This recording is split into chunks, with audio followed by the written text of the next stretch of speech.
Today on the Topping Show, DeSantis will not remove his name from the ballot in Colorado after they ban Trump. Vivek teaching his son the pledge goes viral. Time magazine to focus on hosting events in 2024. Buick Dealerships out of GM's EV program at a 50% rate. Tinder launches a $500 per month subscription plan. New York Times critiques Daily Wire for having kids shows that shows a father figure in a positive light and for teaching U.S. history. Also, Toyota is recalling about 1 million vehicles due to the airbag issue. All of that and much more on The Topping Show.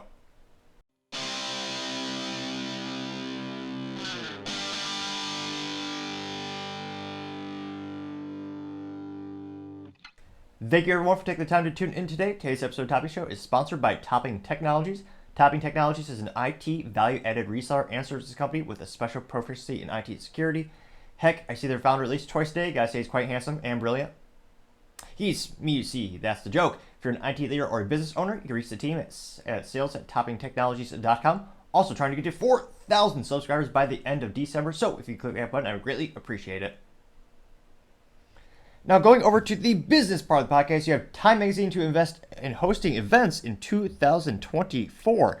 Now, this comes to us thanks to a LinkedIn news article that was written specifically by Bobby Armstrong.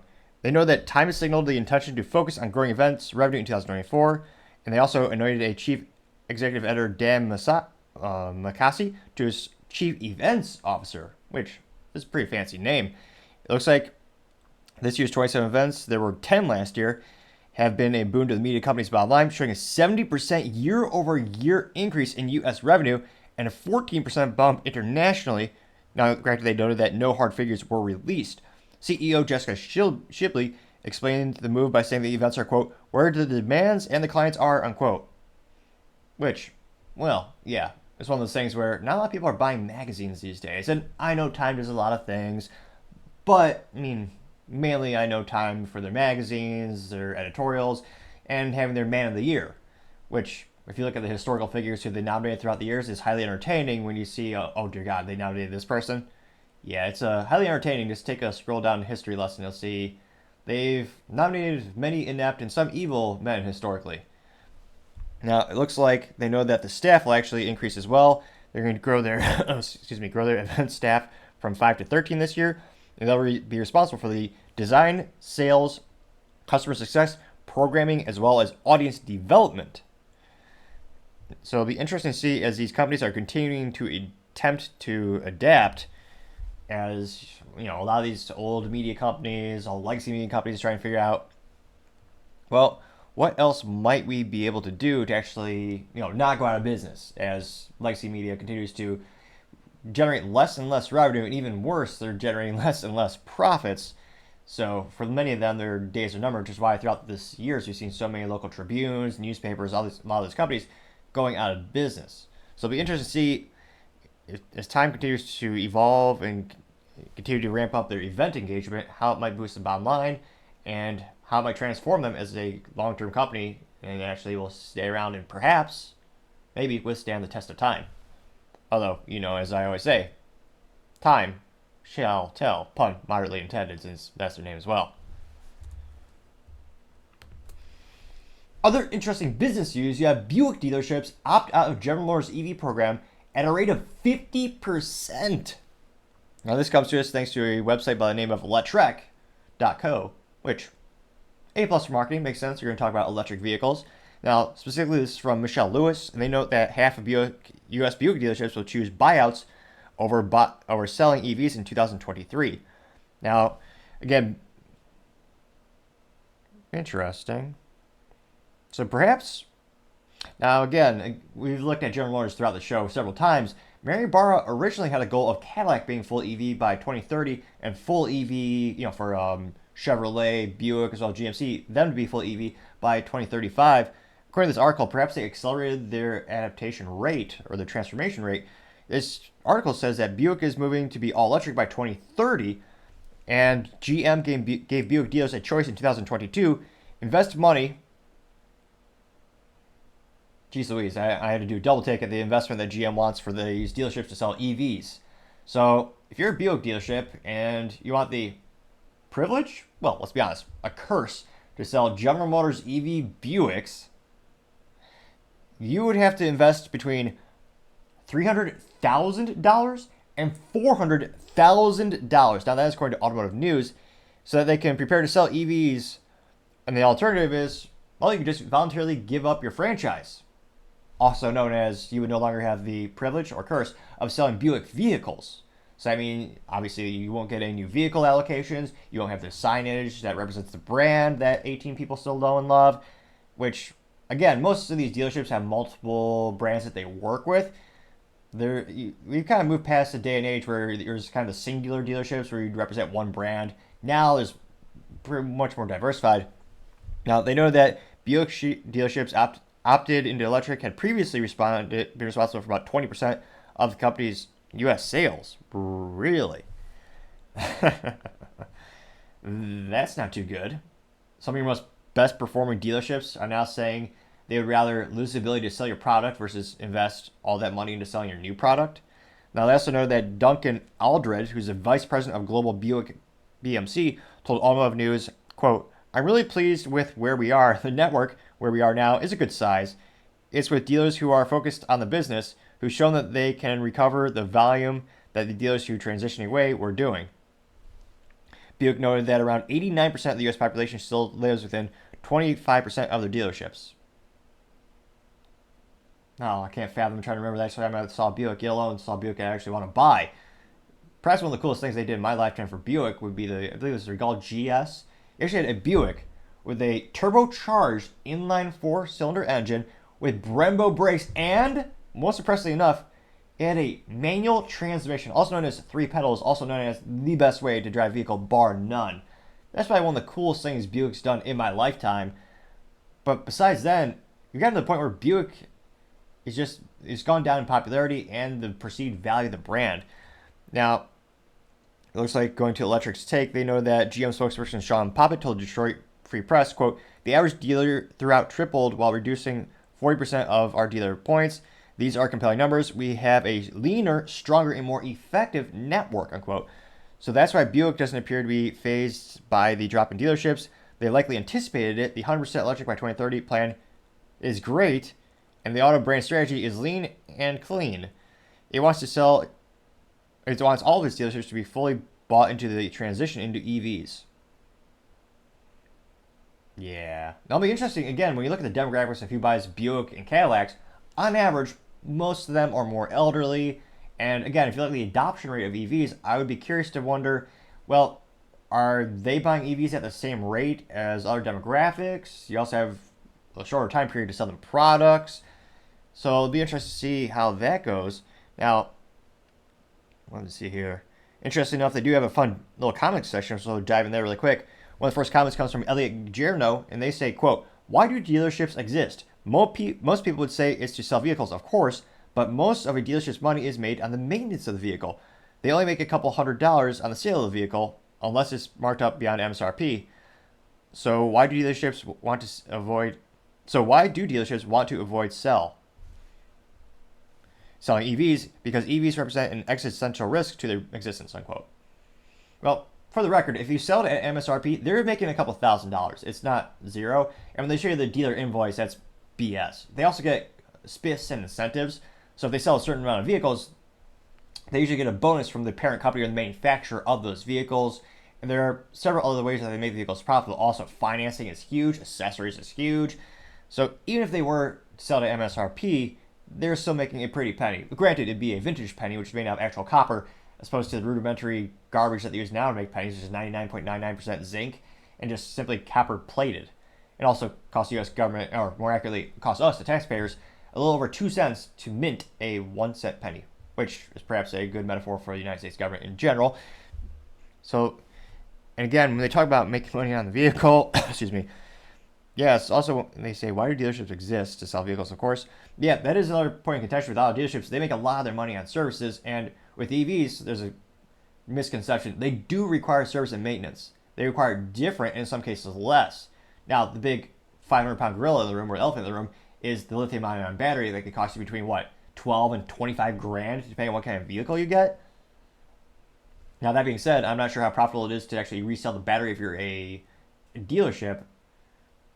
compared to how much maintenance they're losing or how much revenue they're losing and profit they're losing by not being able to do more traditional things like you have the oil changes, probably one of the most oil changes, timing belts, the oil filters. There are a lot of things that they lose. So I'll be interested to see how dealerships are affected. Doug Collins says, quote, "It's interesting that Buick needs 1,000 dealerships in the U.S. They have about 1% market share here. Most of the cars are made and sold in China." Let's see here. Let's see.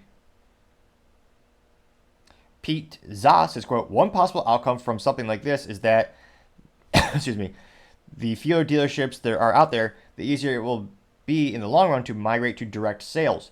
GM just needs to keep increasing the effort to maintain a dealership to the point where it's not worth it to keep paying the franchise fees or whatever it requires to have a dealership. Eventually, if enough dealers go away, GM will have a valid reason to have laws changed to allow direct sales. One can dream," unquote. Well, probably not, because the existing dealerships are still going to make a bunch of the money, and really the laws will change once the manufacturers get lobbyists to have the states understand they will receive the same or greater amount of sales tax revenue. Most states, one of the number one incomes for those states is sales tax from new vehicle sales, and more disgustingly, used vehicle sales, which have already been taxed multiple times. So if they can just communicate to the states, hey, you'll still get that money, it's just going to be coming from someone else, and we'll have the law written in which wherever the customer is, it already in many states is wherever you live and register the vehicles where you pay that tax associated with the sale. But it could happen in our lifetime. But even if there's less dealerships, the revenue for the dealerships per dealership would just increase. So let me know in the comments if you think differently, but that could be a factor. Let's see here. Automotive says, quote, "In today's EV adoption, too many model dealerships offer twin offerings. GM killed Olds, Saturn, and Pontiac, and no reason for Buick with Cadillac and Chevrolet selling similar EV models in price. GM can't handle increasing current EV production and keeping quality in check. Tesla has it right." Well, there is very strategic reasons why they kept the remaining brands after the 2009 bankruptcy, which was, I believe, their third bankruptcy since Billy Durant founded the company all those years ago when he actually combined the two automotive companies, Buick and Oldsmobile. Fun business fact of the day. Now, in terms of Buick and Cadillac, Chevrolet, and then GMC is the biggest elephant in the room. GMC, most of those vehicles are carbon copies of Chevrolets. It's just different badges, different paint in some cases. It's the same assembly line. Like, look at the Chevrolet Silverado, and you look at the GMC Sierra. They're both General Motors pickup trucks. Slightly different features, maybe. More often than not, it's just aesthetics. However, during the bankruptcy of 2009, their analysts did a bunch of research, and they found that the brand loyalty was so great with GMC, especially when you look at the construction worker industry, that there's just an overwhelming reason to keep it. Also, it doesn't cost them much to keep that brand around because, again, a lot of it is just different plastic decals that they paint on them, or I guess more accurately nowadays, just glue onto the vehicles. So it's not that much of a big burden to cost to keep those. Same reason they kept Cadillac, same reason they kept Chevrolet, same reason they kept Buick. They're the strongest brands, they have the best sales. Now, don't get me wrong, I think Saturn was a brilliant idea when it first came out as a concept with General Motors. It was to compete with the Japanese market, and Japanese automotive companies have been exponentially increasing in the United States. And in those particular cases, Saturn actually, like many General Motors ideas, when it first came out, brilliant. It had a separate part of the company, separate leadership, separate assembly, everything was separate when Saturn first started.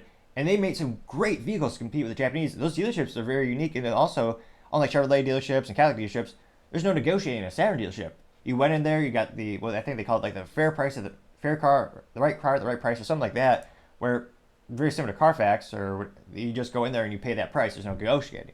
So there are a lot of advantageous things around Saturn. Unfortunately, GM, and like they do with many products, destroyed it by, they decided to cut costs, consolidate things, where, again, then Saturn just became a rebadged vehicle of other GM products. They got rid of what was a more efficient assembly line process. They basically destroyed it. So there are many reasons why the remaining brands are still around. Especially in China, Buick is considered a huge luxury brand in China. Their sales in that country are really strong. Let's see here. Gonna do one or two more comments. Dan B says, quote, "I started selling at Buick, Cadillac, GMC, and a Honda dealer way back in 1988 when Buick made real cars and not these boxes called SUVs, CUVs. I'm not sure how many Buick dealers were in operation back in 1988, but it would be safe to say that there were a lot more than the 2000, and of course, Buick sales were very good. Now today, they have exactly 4 models, how sad, and that are all SUV, CUV. Even more sad, although the Envista is kind of a mashup of a sedan hatch CUV, although not with a Buick dealer anymore, I'm still in the business, and I'm not hear much, if anything, about any Buick EVs for the U.S., so I get why nearly half of them said no thanks. I also understand that killing off the weaker dealers that don't produce can't allow other remaining dealers to sell more. On paper, that looks good. In reality, it's a terrible plan.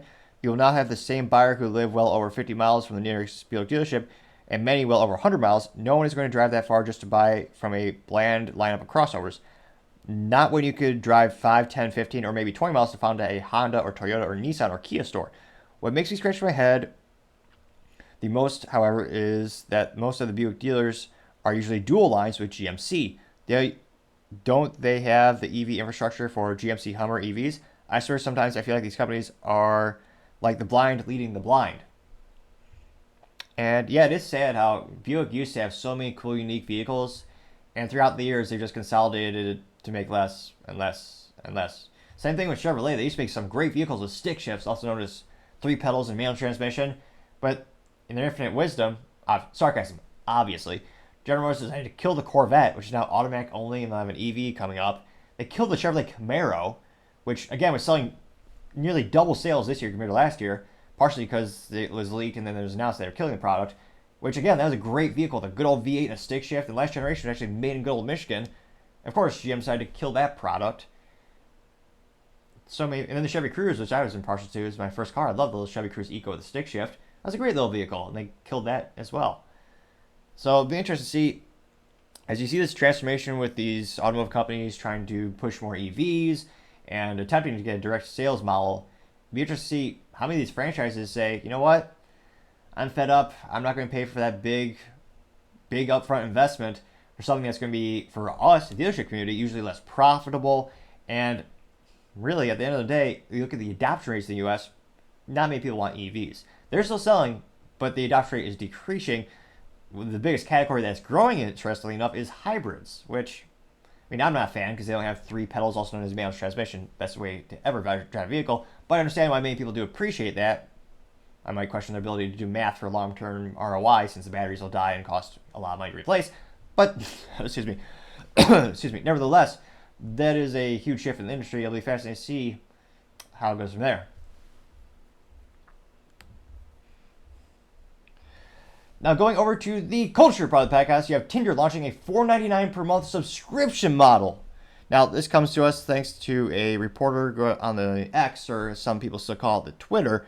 Now, in that specific case, this comes from Dexerto. It's got 30.8 million views and 28,000 likes. Or, as youth might say, it went viral, to say the least. Now, this specifically is just a screenshot of the Tinder. And Dexerto said, quote, Tinder has launched their own $4.99 per month subscription plan. Now, I say $500 because, well, it's going to be more than $500 thanks to the government extortion, taxes. So, at the end of the day, it's going to cost you a pretty penny. Well, granted, a vintage pretty penny since it's made out of actual copper, not modern pennies, which are 99.99% zinc. And it literally says, select a plan, $4.99 per month. I got 30.8 million views and 28,000 likes. And I can't help but imagine how many people are going to be scammed with this, but let's dive into the comments and see what the feedback is. Someone by the name of Circle Tunes HD says, quote, it's so cool and awesome when companies weaponize the feeling of loneliness. This is good for the world, unquote. I got 24,000 likes. Opera GS says, quote, at this point, just get an escort, unquote. They got 28,000 likes. Continuing to scroll down, you have someone by the name of Marcus Brownlee, and Marcus comes out and says, how bad do you gotta be, unquote, got 37,000 likes. Nick Locke says, quote, if you just hit up a club with $500, you probably could leave with someone LMFAO, unquote. Got 5.5 thousand likes. Alex says, quote, the way men are going to feel owed sex and time after spending $500 to match with someone, unquote. 5.4 thousand likes. Someone by the name of Shoot says, quote, I better get a BJ a day, unquote, getting 1.8 thousand likes. Can't Guard Book says, quote, now you can be lonely and poor, unquote. They got 4.6 thousand likes. Let's see here.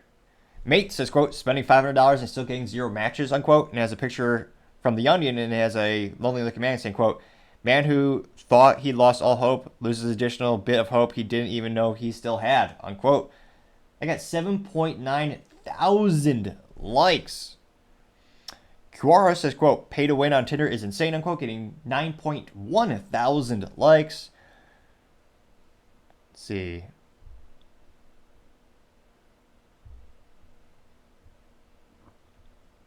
Someone by the name of Jotman simply says, no one's buying this, unquote. And it's a man with bloodshot looking eyes cartoon looking at a phone getting 623 likes. Let's see here. Reanimated said, quote, $4.99 a month just to get swiped on is crazy, unquote, getting 749 likes. Goblin says, quote, $500 can buy you a very friendly prostitute, unquote, getting 888 likes. Let's see here. And a lot of people just saying, what the hell, getting between 30 and 100 likes.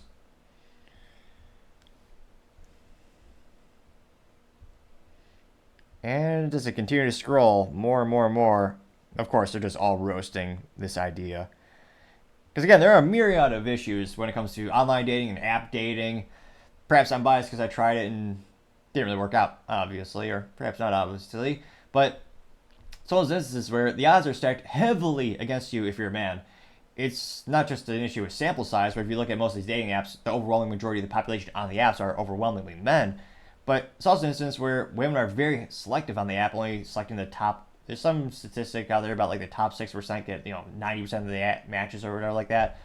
And it's an instance where the odds are just against you, and there's more and more reports leaking where these apps are using fake profile pictures and fake profiles to try to get you more interested in the app. And truth be told, if you go on the apps and you see what's out there, it could be kind of depressing and highly entertaining when you see what people are demanding, to say the least. But from a culture perspective, it is fascinating to see. I mean, these companies are charging more and more and more, and it's becoming more and more of a pay-to-play. At what point do people just say, you know what, I'm just going to go to the library, go to church, try a different methodology? Because again, I'm trying to think what's worse. Statistically speaking, I suppose dating apps are statistically more successful than the lottery. Granted, that bar is so low it's underground. I guess that's a silver lining, but again, who's paying $500 per month for Tinder? And again, depending on how you look or your stats, your height, I mean, there are a myriad of things that go into what makes a successful match, but I mean, what are the odds it's actually going to work? I mean, that means in a year you're spending over $5,000 on Tinder. I can't help but think that's probably the worst investment than buying a Bud Light. And that's saying something. So it'll be interesting to see. I mean, everyone in the comments is roasting them. But at the end of the day, I wonder, how many of these will they sell? We'll have to check out Match Group, which is the parent company that owns Tinder and darn near, I think, like 70 or 80% of all the dating apps out there. But let me know in the comments, would you ever pay $500 per month for a Tinder subscription? Again, I'm pessimistic to say the least. I know people are foolish with money, especially in the United States, but $500? I mean, that's, in many cases, that's almost a month. Sometimes it's, I mean, that was a month's rent for me back when I was in college. Like, I can't fathom that, but that's just me. I mean, let me know in the comments. It'd be fascinating to hear what you have to say about the story. Other interesting cultural news, you have the New York Times critiquing the Daily Wire for having a father figure in a cartoon that's actually shown in a positive light. Excuse me. Now, this comes as the Daily Wire has rolled out a myriad of additional entertainment and applications, including children programming, and more rarely, children programming that is not perverse or morally vacuous. And I can't but notice throughout my lifetime, Hollywood, well, not only is it politically one-sided, but every single time a father figure is shown, he's either dumb, lazy, or inept. He's never shown in a good light. I mean, think about it. The most prolific cartoons ever made in Hollywood. They're all morons. They're all evil. It's sometimes cruel. I mean, think about it. You got Simpsons, Homer's a moron. Family Guy, Peter's, again, a moron and a drunk. I mean, all these shows, they're always cast in the worst possible light. I mean, even Futurama, they just have Fry being he's not the father, I guess. I don't know if he becomes father like in the last season or something, but he's just a lovable buffoon. This never really shown in a positive light. Now, it looks like this is original article comes actually at dailywire.com, and they note, quote, social media erupts with praise for Chip and Chilla after New York Times attacks show for depicting, quote, weirdly present father who teaches lessons about dead white people. It shows the fascinating cultural decay of society when New York Times is like, it's so strange the dad's there for the wife and kids. You mean what used to be the norm in the United States? Ridiculous to say the least. Now, it looked like in the Times piece published on Monday earlier last week, writer Amanda Hess criticized portrayals of the father in Chip Chilla and the popular Australian series Bluey as a fantasy because they are active and engaged in their children. The New York Times writer also suggested that the dad in, quote, Chip Chilla is the worst offender of the two because he teaches, quote, lessons about dead white people, unquote. You mean how the United States is founded? I mean, I guess we shouldn't be surprised. Most modern media wants to destroy any semblance of our country's history. So I guess we should be surprised. It's kind of sad that this gal, she thinks it's a fantasy to have a father figure. No, it's quite literally the default since the dawn of time. That's how it should be. Now, she continues saying, quote, remember, folks, I guess before I say this quote, I can't help but notice, I don't want to say they're mentally vacuous all the time, but there's a high probability if someone uses the term problematic, I'm not saying they're mentally vacuous or a moron. I'm just saying, statistically speaking, it's probably in a high percentile that they are. Now, she says, quote, remember, folks, Ben Key's hashtag ChipChilla is extremely problematic because it teaches kids about dead white people like, you know, many of the great, and then this is actually a quote from Ben Shapiro. The second part, he says, like, you know, many of the greatest heroes of all time. And they also know that, quote, it is also extremely patriarchal for the dad to be involved and educate their kids. Really? Michael Knowles actually said, quote, I hate Chip Chilla because the dad isn't a lazy idiot and the mom does housework. Also, I hate my kids. New York Times, unquote, from Michael Knowles. And then, in terms of social media, one of the most popular takes was from End Wokeness. It's got 1.3 million views on X, or as fewer and fewer people are calling it, on Twitter. And End Wokeness says, quote, the New York Times is mad at Ben Key's Chip Chilla because the dad homeschools and teaches kids about, quote, dead white people. By the way, these dead white people are George Washington, Neil Armstrong, and Ben Franklin. Heaven forbid, etc., unquote. Heaven forbid we actually teach about the founding fathers and some of the greatest minds in history. Now, End Wokeness continued to quote, saying, quote, they're also fuming about how the show has a father figure play a central role. And they got 1.3 million views and 10,000 likes. And go to the comment section here.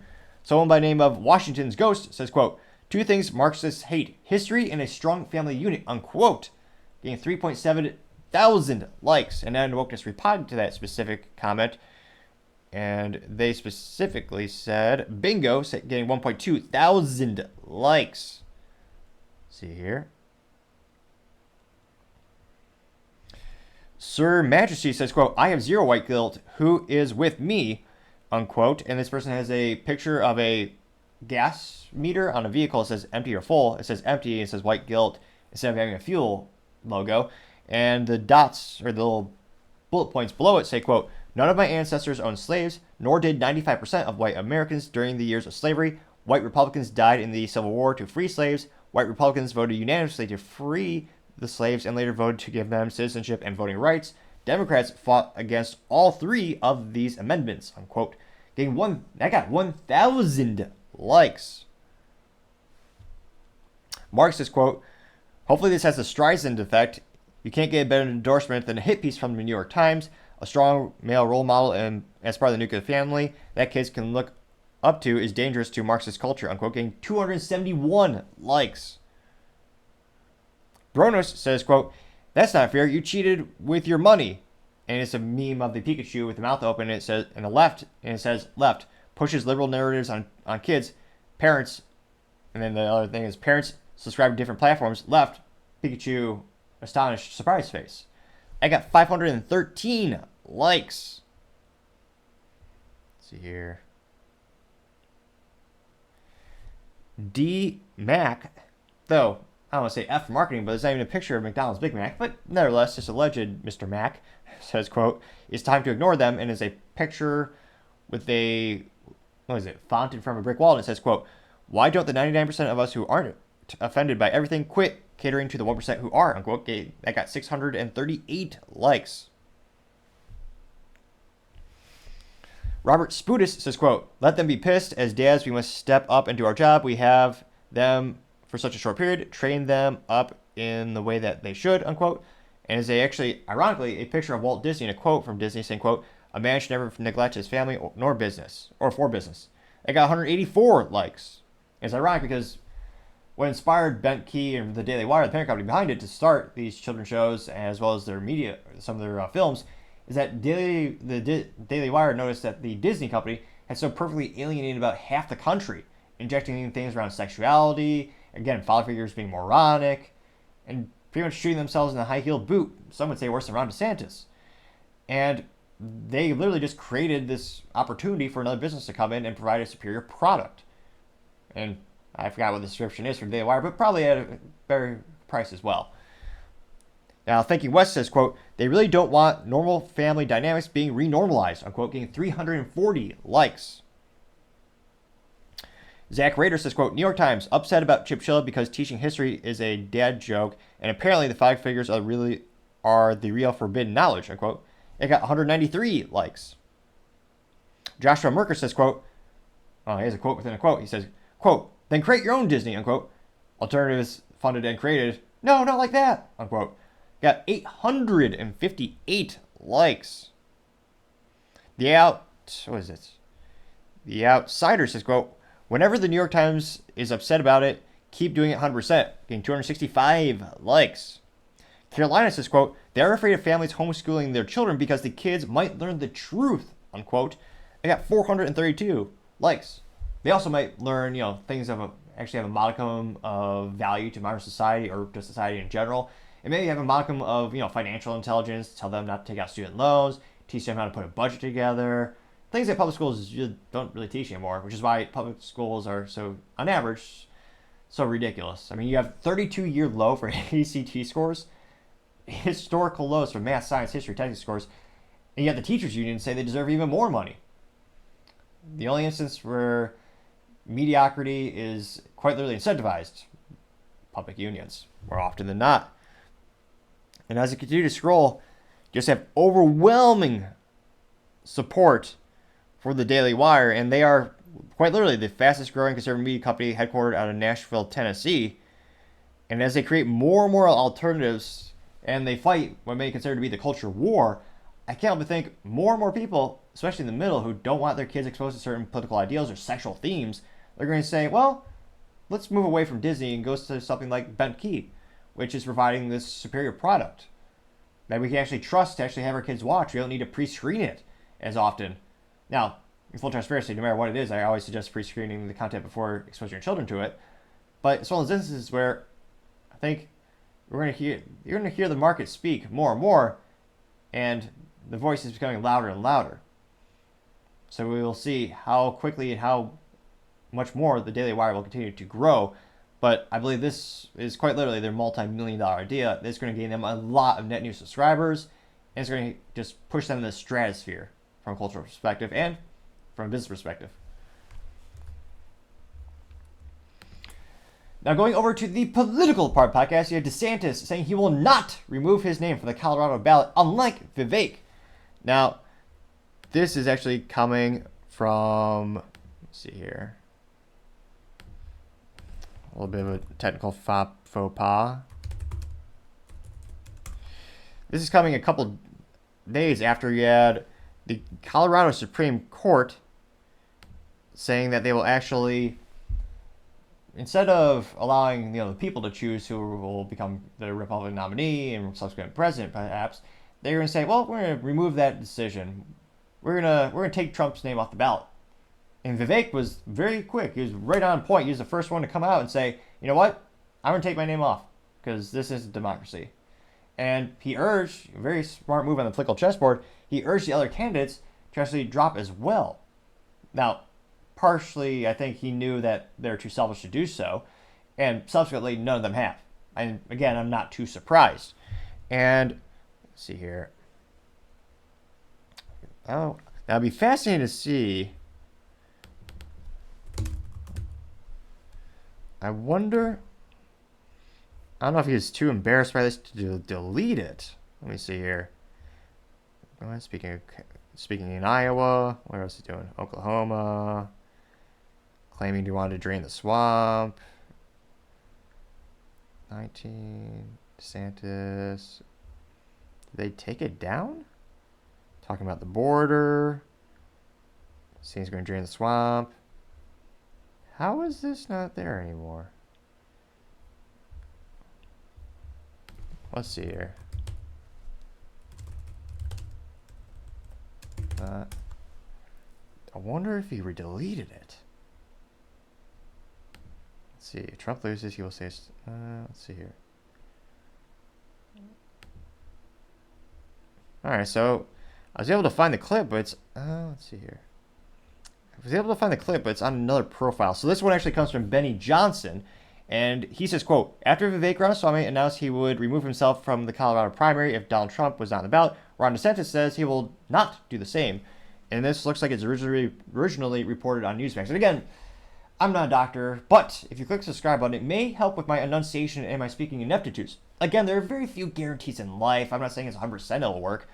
However, if you look at the first videos I made, the newer ones are a lot better in terms of the speaking ineptitudes and trying to slow down my rate of speech. So perhaps it is working. Just saying, can't hurt to click the button. Now again, this comes from Newsmax. This got, within 24 hours, got 321,000 views and 2.1 thousand likes. This is again from Benny Johnson. And without further ado, and real quick, fellow GOP 2024 presidential candidate Vivek Ramaswamy saying he will remove himself from the Colorado ballot unless Trump's eligibility is restored. Would you do the same? No, I think that's just playing into the left. I think the case will get overturned by the Supreme Court, but I've qualified for all the ballots. I'm competing in all the states, and I'm going to accumulate the delegates necessary. That's the whole name of the game in this situation. But I do anticipate that decision was political and will get reversed. All right, Governor Ron DeSantis, thank you so much for joining me this afternoon. That smile is so... I don't know. It's probably a close battle in terms of who has the most awkward smile. I venture to say his smile is more awkward than mine. It'd be a close race, I'll be honest. But yeah, that final smile at the end of the video, it's not great. But nevertheless, and lost opportunity. You can't see his high-heeled boots that he may or may not be allegedly wearing. But nevertheless, they got 321,000 views and 2.1 thousand likes. And I can't help but think most of the comments are they probably going to be pejorative and going to be against Ron DeSantis. But let's dive in and find out. Let's see here. Marjorie Taylor Greene press release parody account says, quote, what a backstabbing snake, unquote, getting 253 likes. Peacemo says, quote, hey Alexa, how do you kill your career? Alexa, ask Ron DeSantis, unquote. They got 217 likes. Sam J says, quote, DeSantis has been convinced by someone that Trump will take out of... I will attempt to read it as it is written, grammar be damned. So I'll restart. Sam J says, quote, DeSantis has being convinced by someone that has Trump will be taken out of the way and he will be made the next president. He has been ill-advised and has ruined his career, unquote. Got 206 likes.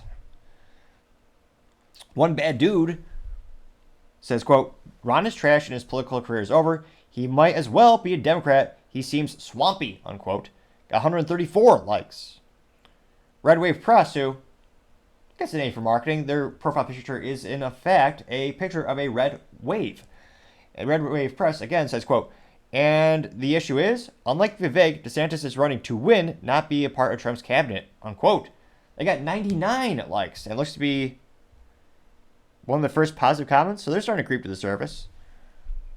Brick Suit says, quote, but first, and it zooms in on DeSantis just licking his lips and then trying to smile, which, again, I look awkward as hell, so I don't think that's that, but I'm not going to critique him too much on that regard. Yeah, it did get 73 likes, though. Unfiltered Boss says, quote, good, DeSantis doesn't virtue signal, unquote.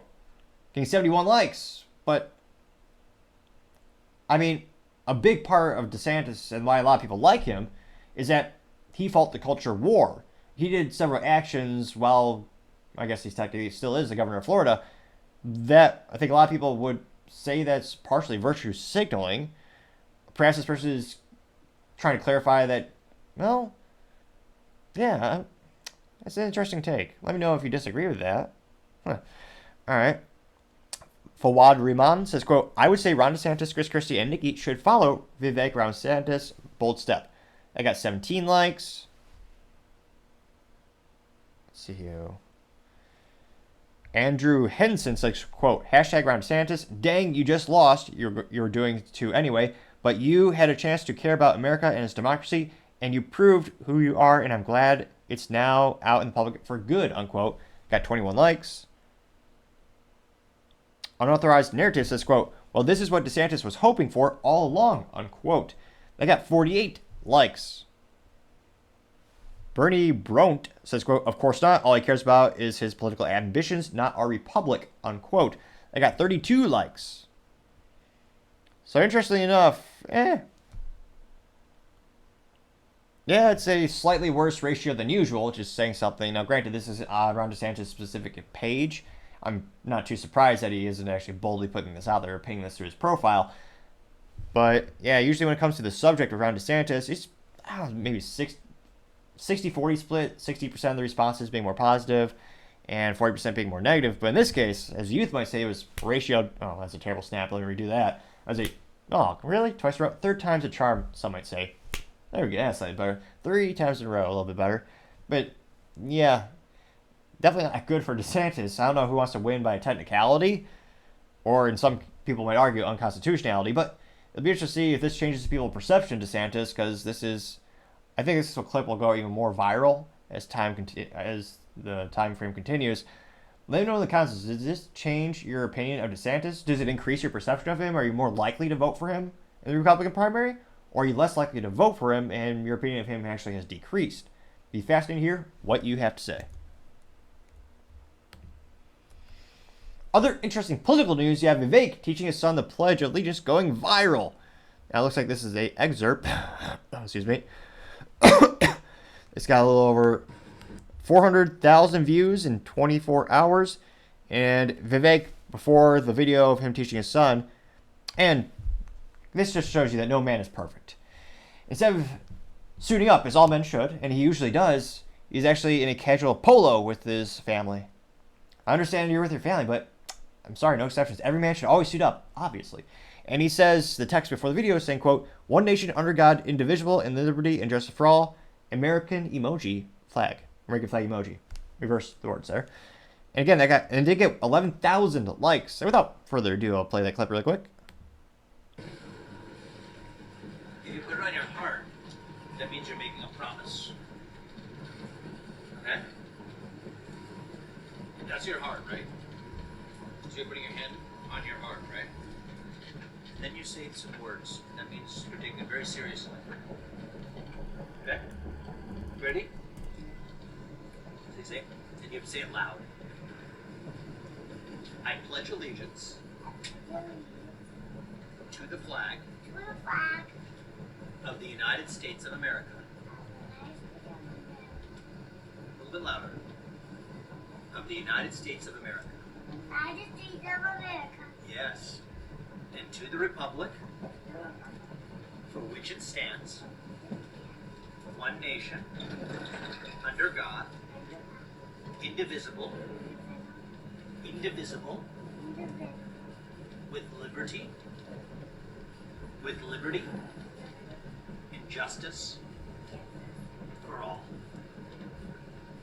That's it. Ciao. His child is now more educated than many children in the public school systems of the United States. That's how far the ball, or rather how far the bar has fallen in public education. And again, that got about 11,000 likes and a little under 400,000 views. And again, I think it's brilliant political marketing, showing your family, telling them the importance of the United States, our founding values and our values. So I suspect many of the comments will be overwhelmingly supportive, but let's dive in and find out. One of the first comments comes from Eric Wags, and he says, quote, "Imagine having such a quality, hardworking, and intelligent person as a leader of the free world. Let's make it happen," unquote. That got 128 likes. News Nomad says, quote, "At this rate, we'll be voting Karith Ramaswamy for president 2056, unquote. Getting 151 likes and being more of a contrarian statement. Interesting. There are a lot of people saying that they will vote for Vivek in later presidential elections. There's such an overwhelming support for Trump on the Republican side that, you look at the poll aggregators, Trump is in the 61%, and Vivek is more around 4.8%. So it's those instances where I think once Trump, if he does serve a second term, after that, I think Vivek is set up for success, politically speaking. And let me know in the comments, I feel like a lot of people who would vote for Vivek, they would vote for him if Trump was not running. So I think time might be on Vivek's side, so to say, in terms of long term. I think he'll have a lot of political success. It'll be interesting to see, where does he end up coming out in terms of the Republican primary. We have all these polls, but again, these polls are between 300 and 5,000 people, so the sample sizes aren't great. And again, depending on how you word a poll, you get different results. So again, it's not a perfect analogy, but we're working with the data we currently have. And again, looking at the poll aggregators, we'll take a quick break from the comments to look at the 535 poll. So this is 538 poll, projects.538.com, which is the poll aggregator, and they have a bunch of polls. The specific one we're looking at is the who's ahead in the national polls, and they have Trump at 62%. DeSantis is down to 11.9%, which is ridiculous. He started like 30s. Nikki Haley is down a little bit. She's at 10.8%. Vivek Ramaswamy is at 4.1%. Chris Christie is at 3.2%. And Asa Hutchinson actually went up by 10%. He's at 0.7%. So again, going back to the comment section, hashtag The Persistence replied saying, "I love this so much," getting 345 likes. Alec Lace says, quote, "That's a first-class father there," unquote, getting 156 likes. Thoa says, quote, "I'm going to be mad at Republicans if they fail to nominate this man who actually lives all their conservative values in his life," unquote. They got 127 likes. Let's see here. Laura McDowell says, quote, "I used to have my kids say the pledge like that when I homeschooled them. How adorable," unquote, getting 40 likes. And a lot of people, let's see here. Got another contrarian statement. Henry Facey says, quote, "Okay, I'm all about the pledge, but this is genuinely effing weird, lol." I got 8 likes. A lot of people saying amen, God bless, USA. Those are getting between, I want to say 8 and 13 likes. Let's see here. Jim Martini, another popular one, got 12 likes, simply saying "so good." So yeah, it looks like overwhelming support. And again, we just looked at the poll aggregators. It'll be interesting to see. Again, he's making a lot of good moves on the political chessboard, but there's just so much overwhelming support for Trump. I'm not sure how many people will be willing to vote for him in the Republican primary when, the people who would never vote for Trump, those guys and gals are all about supporting Chris Christie. That's his lane. That's where That's right. That's why everything he says or everything he talks about is anti-Trump.